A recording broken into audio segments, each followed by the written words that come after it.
শারদীয় দুর্গাপূজার আগে হিলি স্থলবন্দর দিয়ে বেড়েছে ভারত থেকে চাল আমদানি। এ বিষয়ে বিস্তারিত জানাতে সেখানে আছেন সহকর্মী শফিকুল ইসলাম শফিক।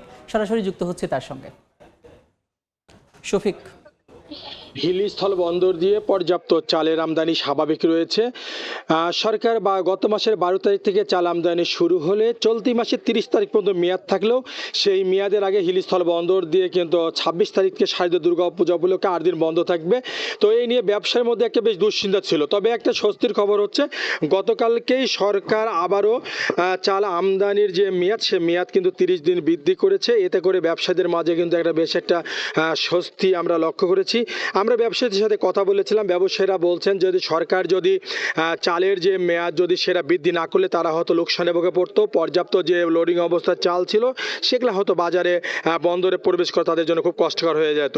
তবে একটা তথ্য জানাই, গত 12 আগস্ট থেকে গতকাল পর্যন্ত হিলি স্থল বন্দর দিয়ে 2635টি ভারতীয় ট্রাকে 1,13,976 মেট্রিক টন কিন্তু চাল আমদানি হয়েছে।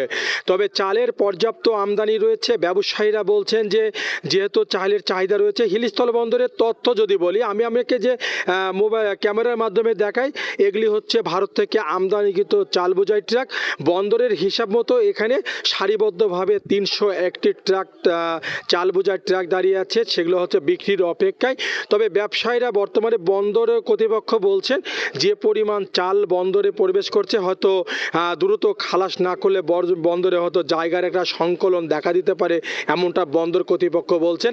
তবে আমদানিকারকরা বলছেন যেহেতু তাদের আমদানি পর্যাপ্ত হওয়ার পিছনে কারণ হিসেবে তারা বলছেন যেহেতু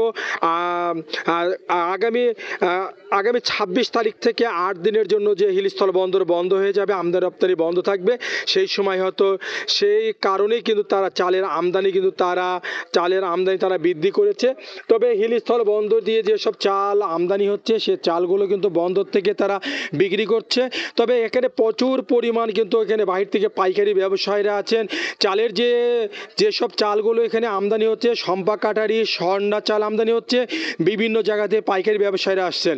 তো সব মিলে বলা যেতে পারে হিলিস্থল বন্দরে চালের আমদানি স্বাভাবিক রয়েছে, বেচা বিক্রি স্বাভাবিক রয়েছে। তবে আমদানি আগামীতে আরও বাড়বে এমনটাই বলছেন। হিলিস্থল বন্দর থেকে চাল আমদানি নিয়ে এতটুকু ছিল আমাকে সর্বশেষ। হিলি স্থলবন্দর থেকে যুক্ত ছিলেন সহকর্মী শফিকুল ইসলাম শফিক।